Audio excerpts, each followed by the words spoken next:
I never thought I'd be writing this, but here I am, feeling completely lost and betrayed. My fiancée Georgia, 24F, and I, 25M, have been together for 4 years, engaged for the last 6 months. We met during our sophomore year of college at a mutual friend's party. I remember being instantly drawn to her infectious laugh and the way her eyes lit up when she talked about her passion for nursing. We hit it off that night, talking for hours about everything from our favorite books to our dreams for the future. Our relationship progressed quickly after that. We started dating exclusively within a month, and things just felt right. Georgia was smart, funny, and caring, everything I'd been looking for in a partner. We supported each other through the stress of exams, celebrated our achievements together, and slowly built a life as a couple. After graduation, we both landed jobs in our hometown. I started working in IT for a local company, while Georgia began her nursing career at the city hospital. We moved in together, renting a cozy apartment near the hospital to make Georgia's often unpredictable schedule easier to manage. I thought we were on the same page about our future. We often talked about marriage, kids, and growing old together. Last year, on our 4-year anniversary, I proposed. I had it all planned out, a romantic picnic on the beach where we had our first date, followed by a surprise party with all our friends and family.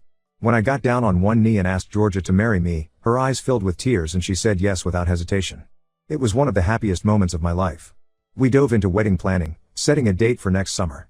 Georgia seemed excited about every detail, from choosing her dress to picking out floral arrangements. We even started looking at houses, dreaming about where we'd start our family. But now, everything I thought I knew about our relationship has been turned upside down. It all started last week when I borrowed Georgia's iPad to look up a recipe while she was at work. When I opened Safari, I saw that she had left her Facebook messages open. I know I shouldn't have looked, but a name I didn't recognize caught my eye, Billy. As I scrolled through, my heart sank. Billy, 26M, was Georgia's ex-boyfriend from high school. They dated for 2 years before breaking up when Georgia left for college. According to the messages, they've been in contact for the past 3 months, texting almost daily. The messages weren't explicitly romantic, but there was definitely flirting and inside jokes. Georgia was sending him selfies from work, talking about shows they used to watch together, and reminiscing about their past.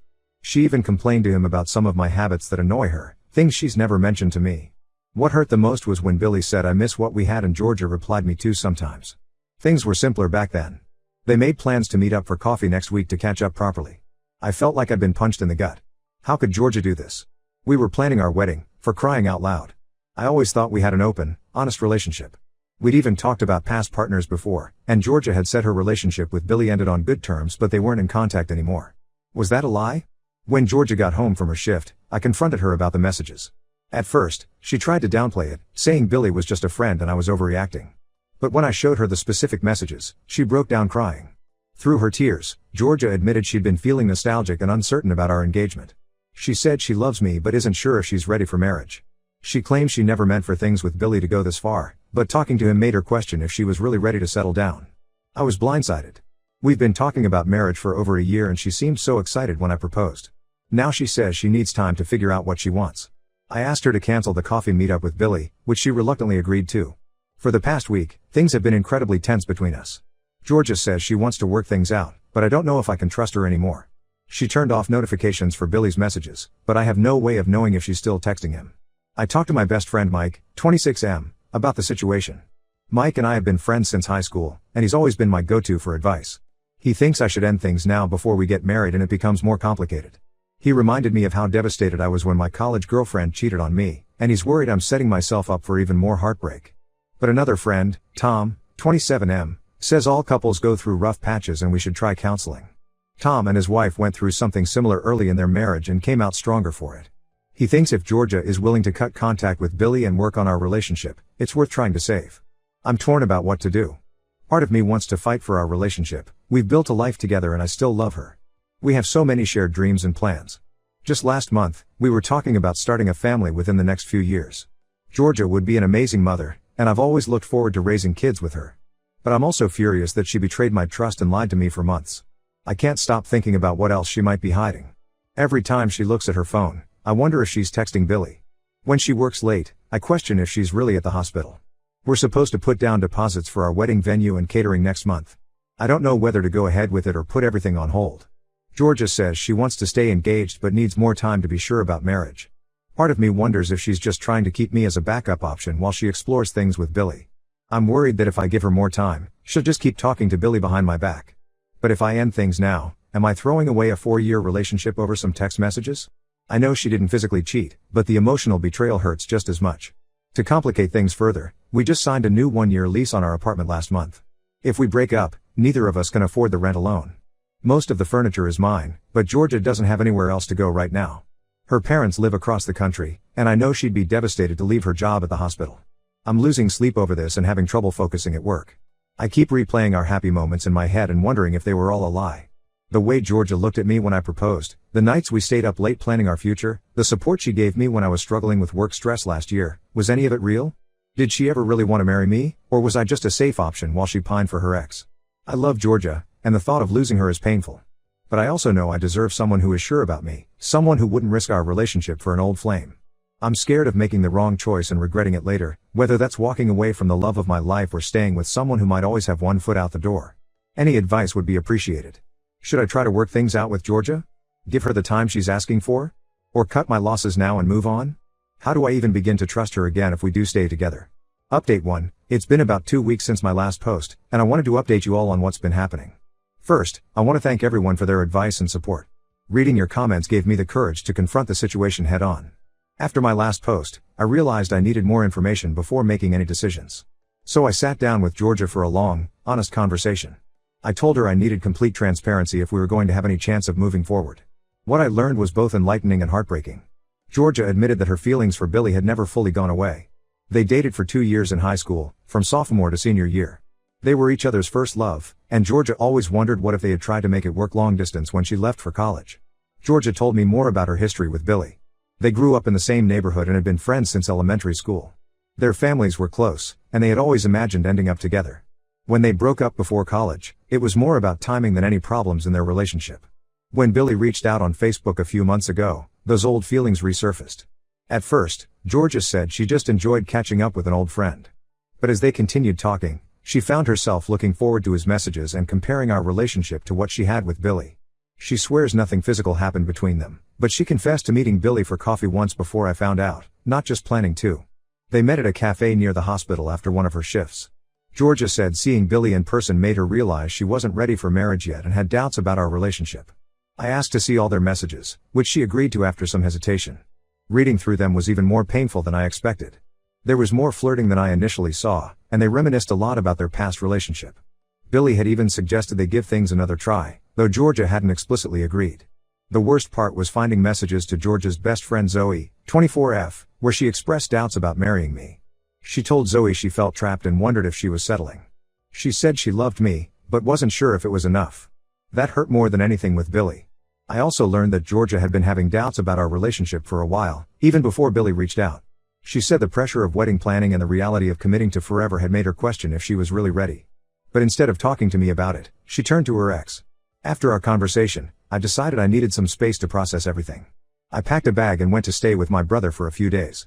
Being in our apartment, surrounded by wedding magazines and photos of us together, was just too painful. During that time, Georgia called and texted constantly, begging me to come home and work things out. She promised to cut off all contact with Billy and said she knew she wanted to be with me. She even suggested we start couples counseling to work through our issues. But being away gave me clarity. I realized I deserve someone who is sure about me, not someone who needs to explore old flames to figure out what they want. The trust is broken, and I'm not sure it can be repaired. When I returned home, I told Georgia I think we need to end our engagement. She cried and pleaded for another chance, saying she'd do anything to fix things. She said the time apart made her realize how much she loves me and wants a future together. But my mind is made up. I can't marry someone knowing they had such significant doubts and hid them from me. We're still figuring out the logistics of separating our lives. Neither of us can afford the apartment alone, so we're looking into breaking the lease early. Most of the furniture is mine, so Georgia is staying with Zoe while she looks for a new place. We're also in the process of canceling wedding vendors and returning gifts. It's been incredibly difficult. Some moments I want to take it all back and try to work things out. I miss the comfort of our routine, the way Georgia would bring me coffee in bed on her days off, the plans we had for our future. But then I remember the messages I read and know this is for the best long term. I'm focusing on myself now, throwing myself into work, hitting the gym more, and reconnecting with friends I'd neglected while planning the wedding. It hurts, but I know I'll be okay eventually. Thank you all again for helping me see things clearly. I'll update again once things are more settled. Update 2. It's been about a month since my last update, and I wanted to share some developments. Breaking up with Georgia has been one of the hardest things I've ever done, but I'm more convinced than ever that it was the right decision. We managed to break our lease without too much financial penalty. The landlord was surprisingly understanding when we explained the situation. It probably helped that we found new tenants to take over the lease quickly. Georgia moved in with her friend Zoe temporarily, and I'm staying in the apartment until the end of the month while I look for a new place. Dividing our belongings was tough. We'd accumulated so much stuff together over 4 years. In the end, I kept most of the furniture since it was technically mine. Georgia took the kitchenware and some decor items. There were a few arguments over sentimental things, like the painting we bought on our first vacation together, but we managed to sort it out civilly. The hardest part was canceling the wedding. We lost some deposits, but most vendors were accommodating once we explained what happened. Returning gifts and explaining to guests was humiliating, but necessary. My parents were especially disappointed. They had already put down a non-refundable deposit on the rehearsal dinner venue. I found out through mutual friends that Georgia started officially dating Billy about 2 weeks after we broke up. It stung to hear, but also confirmed I made the right choice. Clearly, her feelings for him were stronger than she let on. I can't help but wonder if something was going on between them even before I found the messages. On my end, I've been focusing on healing and personal growth. I started seeing a therapist to work through my trust issues from this experience. It's been helpful to have a neutral party to talk to about everything. I've also been hitting the gym regularly and picked up rock climbing as a new hobby. It's been a great way to challenge myself physically and mentally, and I've met some cool people at the climbing gym. Work has been a great distraction. I threw myself into a big project and it's paying off. My boss hinted at a possible promotion coming up. I'm also planning a solo trip to Europe next month to clear my head and gain some new perspectives. I've always wanted to backpack through Italy, and now seems like the perfect time to do it. Friends and family have been incredibly supportive. My brother lets me crash at his place whenever I need a change of scenery. And my college buddies have been great about getting me out of the house and keeping me distracted. We've been having weekly game nights, which has been a fun way to stay connected. I won't lie, there are still moments when I miss Georgia and our life together. Sometimes I'll catch myself thinking about texting her or wondering what she's up to. But those moments are getting fewer and further between. I'm starting to feel excited about the future and the possibilities ahead of me. To anyone going through something similar, stay strong. It gets better. Focus on yourself and remember that you deserve someone who chooses you unequivocally. Update 3, it's been 6 months since my original post, and I wanted to give a final update. Life has changed dramatically, mostly for the better. I'm fully moved into my new apartment across town. It's smaller than the place Georgia and I shared, but it feels good to have a fresh start. I've been enjoying decorating it to my taste, without having to compromise on anything. I adopted a dog from the local shelter, a 3-year-old lab mix named Max. He's been great company and gives me a reason to get out and be active every day. Work is going well. I got that promotion I mentioned in my last update, which came with a nice raise. I'm now leading my own team on a big project. It's challenging, but I'm enjoying the responsibility. I'm traveling more for the job, which I'm enjoying. It's a welcome distraction and chance to see new places. As for my personal life, I've started dating again. Nothing serious yet, but I've met some interesting people. I'm taking things slow and being upfront about my past. It's been refreshing to meet women who are excited about building a future together, unlike my experience with Georgia. I've had a few nice dates, but I'm not rushing into anything. Speaking of Georgia, I ran into her and Billy at a restaurant last month. It was awkward, but I managed to be polite. They seemed happy together. Surprisingly, I felt more relief than jealousy. It confirmed that ending things was the right call. I hope they're good for each other. The Europe trip I mentioned was amazing. I spent 3 weeks backpacking through Italy, France, and Spain. I visited Rome, Florence, Paris, Barcelona, and several smaller towns in between. It gave me time to reflect and heal. I came back feeling refreshed and ready for this new chapter of my life. I'm still in therapy, working through the trust issues from my experience with Georgia. It's been helpful in processing everything and preparing me for future relationships. I'm learning to balance caution with openness. To anyone who's been following my story, thank you for your support and advice. It meant more than you know during those difficult early days. If you're going through something similar, hang in there. Focus on yourself, lean on your support system, and know that better days are ahead. This will be my final update. I'm ready to close this chapter and move forward. Wishing you all the best in your own journeys.